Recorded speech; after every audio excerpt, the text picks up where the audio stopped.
Danes bi rada delila z vami razmislek na temo energija informacij ali zakaj se sveti tudi srebro in ne le zlato. Odločitve v življenju sprejemamo v različnih situacijah in iz različnih vzgibov. Sama se praviloma poglobim v vse, česar se v življenju lotim. Zato se res počutim kot učeče se dekle. Z EMŠO resnično vse bolj alergično na neumnosti in zlobo, za koristne informacije, ki so mi ponujene na pameten način, pa si ne zapiram vrat. Verjetno se je tudi kdo med vami kdaj znašel v situaciji, ko si je lahko rekel, če bi to vedel prej, bi se odločil drugače. Tudi zato sem vesela, da se kot učeč posameznik od letos ukvarjam še z eno dodatno dejavnostjo, za katero verjamem, da ljudem lahko pomaga k večji finančni pismenosti, predvsem pa k boljši informiranosti za sprejemanje pravih odločitev. Ni vse zlato, kar se sveti, in kako prav nam plemenita kovina lahko pride, sem sama spoznala že večkrat v življenju. Tisti z daljšim EMŠO se boste spomnili faze razkroja nekdanje SFRJ tik pred končnim zlomom, ko smo dinarje potiskali z nešteto ničlami. V enem izmed obdobij sem bila sama dopisnica v Beogradu. Če bi plačo v takratnih dinarjih prenašala na svoje delovno mesto v Srbiji po nekaj urah vožnje iz Ljubljane, od vrednosti bankovcev ne bi ostalo kaj dosti.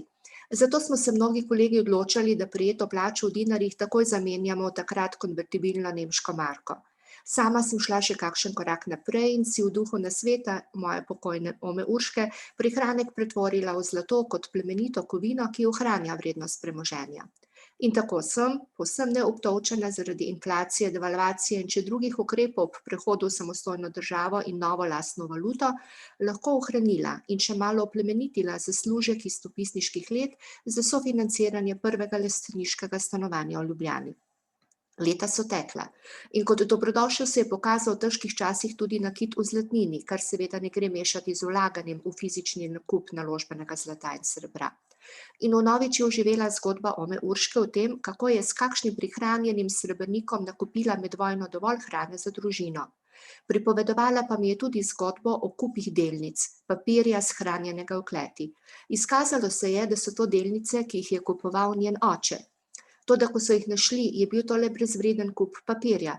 Nekaj podobnega se je zgodilo v soprogovi družini, ko so bili v prejšnjem tisočletju med drugim tudi lastniki ene od srbskih pivovarn.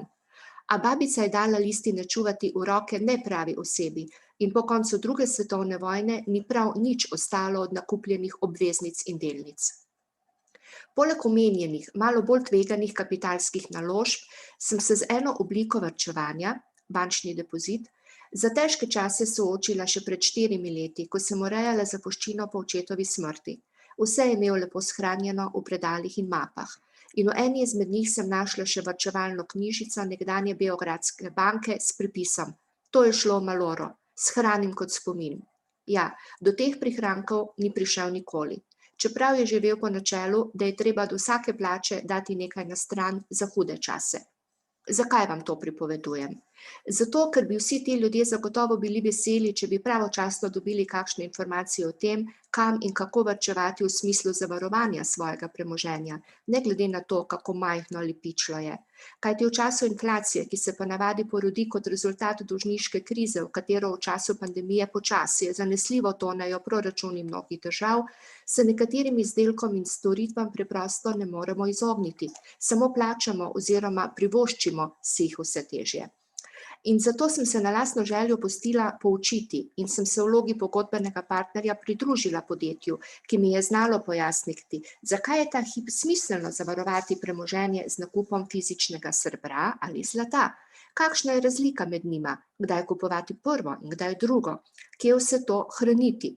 Zagotovo ne doma, torej brez skrbi, torej ni moje vabilo lopovom, nič ne boste našli pri meni. In predvidoma seveda se vprašamo tudi, zakaj. In pri tej točki se vračam k uvodu. Le informiran, izobražen potrošnik, državljan, se bo lahko pripravil na čase, ki prihajajo in na dogodke, na katere sam že danes nima vpliva. Dobro leto mnogi brcamo na vse kriplje, da bi preživeli z znanjem in izkušnjami, svojim delom. Ob tem živimo od pomoči, miloščin in se trudimo preživeti. Enim to bolj in drugim manj dobro uspeva. Firmo je najlažje zapreti, toda kaj potem? Prav zaradi negotovih časov, ki so pred nami, je pomembno, da to, kar imamo, skušamo čim bolj zavarovati pred vsem, kar še prihaja. In zmotno je misliti, da moraš imeti veliko premoženja, da bi ga zaščitil. Lahko ga imaš malo, za povsem spodobno življenje, a ga hraniš na napačen način, kot so to počeli že mnogi pred mano in vami.